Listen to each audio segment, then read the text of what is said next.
इस वीडियो में हम लोग सिल्चर रीजन के सेकंड प्री बोर्ड का एमसीक्यू सॉल्व करेंगे।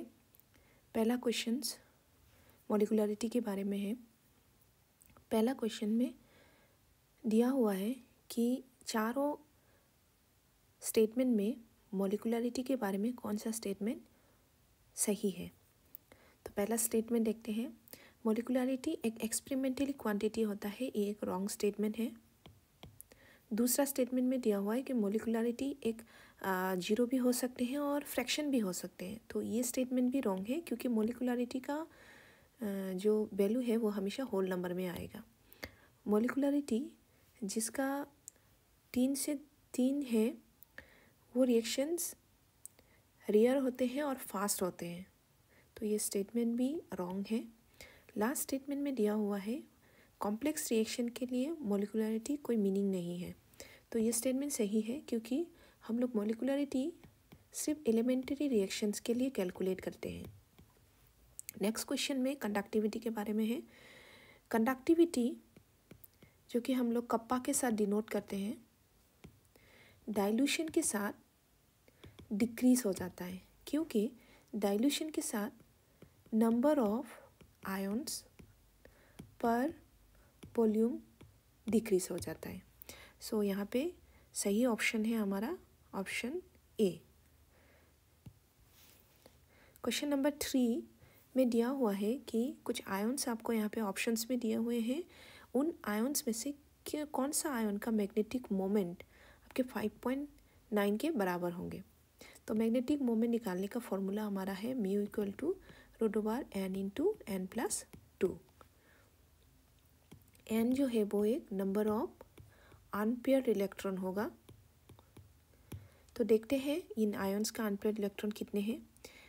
Ap2+ का इलेक्ट्रॉनिक कन्फिग्रेशन है 3d6 4s0, n है यहाँ पे 4। Ap3+ का इलेक्ट्रॉनिक कन्फिग्रेशन है 3d5 4s0, n होंगे 5। निकल 2+ का 3d8 4s0, n का वैल्यू है 2। कॉपर 2+ का है 3d10 4s0,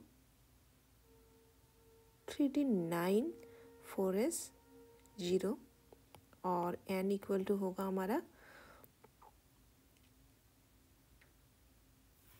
इक्वल टू 1 होगा इस।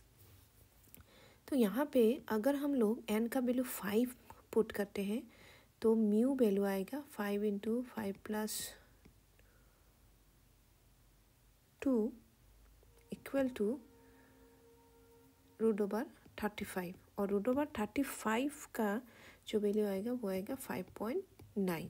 सो यहाँ पे जो करेक्ट ऑप्शन होगा वो होगा बी। नेक्स्ट क्वेश्चन, इसमें से कुछ ऑर्गेनिक कंपाउंड दिया हुआ है, तो ऑर्गेनिक कंपाउंड्स में से कौन सा फेलिंग सोल्यूशन को रिड्यूस नहीं करेगा। हमें पता है कि सारे एल्डिहाइड्स फेलिंग सोल्यूशन को रिड्यूस करते हैं एक्सेप्ट बेंजल्डिहाइड। सो आपका ये वाला ऑप्शन नहीं होगा क्योंकि एक एल्डिहाइड है तो फेलिंग सोल्यूशन को रिड्यूस करेगा, ये भी नहीं होगा। एल्डिहाइड है, ये भी नहीं होगा। अब बेंजल्डिहाइड लास्ट ऑप्शन में दिया है, वही हमारा करेक्ट आंसर है। बेंजल्डिहाइड फेलिंग सोल्यूशन को रिड्यूस नहीं करेगा। नेक्स्ट क्वेश्चन काइनेटिक्स से है। सबसे पहले ये रेट से रिलेटेड क्वेश्चन है, तो हम लोग जो इक्वेशन दिए हुए हैं उनके रेट देख लेते हैं। तो रेट इक्वल टू हम इसको ऐसे लिख सकते हैं -dA/dt equal to -12 dB/dt equal to 1/3 dC/dt equal to dD/dt। अभी यहाँ पे हमें क्वेश्चन में पूछा है कि dC/dt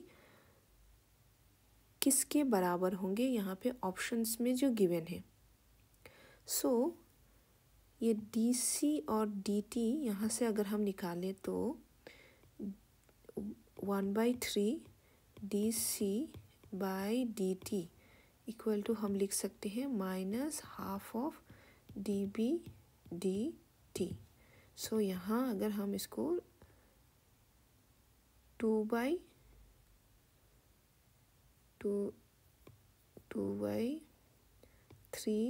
dc dt equal to minus dB dt, माने अगर हम इसको ऐसे लिखें -3/2 dB dt equal to dc dt। So हमारा ऑप्शंस में ऑप्शन डी सही आंसर है। नेक्स्ट क्वेश्चन फिनॉल का रिएक्शन है। फिनॉल जब ब्रोमीन के साथ रिएक्ट करते हैं इन प्रेजेंस ऑफ CH2 तो ऑर्थो और पैरा प्रोडक्ट हमें देंगे। एक बार ब्रोमीन ऑर्थो पोजीशन में, एक बार ब्रोमीन पैरा पोजीशन में। मगर फिनॉल ब्रोमीन के साथ रिएक्ट करेंगे इन प्रेजेंस ऑफ वाटर तो जो प्रोडक्ट फॉर्म होगा वो Br सारे ऑर्थो और पैरा पोजीशन में आपका अटैच हो जाएंगे। सो यहाँ पे Br2 इन CH2 लिखा है तो जो सही ऑप्शन होगा वो होगा ortho and para bromophenol. Next question biomolecule से है। अल्फा हेलिक्स इनमें से किसका स्ट्रक्चरल फीचर है? तो ये स्टार्च तो नहीं है, सुक्रोज भी नहीं है, न्यूक्लियोटाइड्स भी नहीं है, तो सही आंसर मेरा पॉलीपेप्टाइड्स है। नेक्स्ट क्वेश्चन, एक डाई क्लोरो कंपाउंड दिया हुआ है तो ऑप्शंस जो दिए हैं उसमें से उसका नाम कौन सा सही होगा? यहाँ पे IUPAC नेम नहीं है, यहाँ पे ऑप्शंस में 4 ऑप्शन दिए तो उसमें से इथाइलिडीन क्लोराइड आपका सही आंसर है। नेक्स्ट क्वेश्चन है आयोडोफॉर्म टेस्ट। जो गिवन कंपाउंड्स है उसमें से कौन सा आयोडोफॉर्म टेस्ट देता है? तो यहाँ पे सारे एल्डिहाइड नहीं तो कीटोन ऑप्शंस में दिए हुए। कौन सा एल्डिहाइड और कीटोन आयोडोफॉर्म टेस्ट देता है वो एक बार देख लेते हैं। एल्डिहाइड और कीटोन दोनों के पास C+O कार्बोनिल कंपाउंड रहते हैं तो C+O के साथ अगर CH3 एटर्स रहता है तो वो एल्डिहाइड और कीटोन हमारा आयोडोफॉर्म टेस्ट देगा। ओके, सो देखते हैं एक एक करके। ऑप्शन ए में आपका ये 1 नहीं होगा, यहाँ 1 नहीं आएगा, सिर्फ 2 पेंटानोन होगा। तो 2 पेंटानोन का स्ट्रक्चर हम लोग लिखते हैं।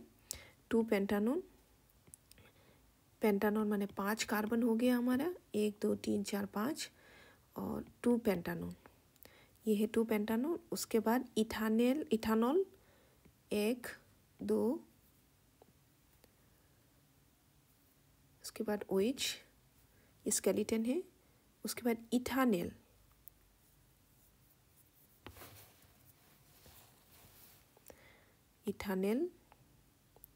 इथानेल होगा C+OH। लास्ट है 3 पेंटानोन, 3 5 कार्बन हो गया, 3 पेंटानोन। तो आप देख सकते हैं कि इन तीनों में C+O और OH के साथ यहाँ पे CH3 अटैच्ड है। एल्डिहाइड और कीटोन के साथ साथ अल्कोहल भी ये आयोडोफॉर्म टेस्ट देता है जिसमें CH3 आपका फंक्शन CH3 रहता है जो कार्बन फंक्शनल ग्रुप के साथ अटैच है। सो ये तीनों आपके आयोडोफॉर्म टेस्ट देंगे, सिर्फ 3 पेंटानोन आपका नहीं देंगे। सो 3 पेंटानोन मेरा सही आंसर होगा। ओके, नेक्स्ट क्वेश्चन हमारा है,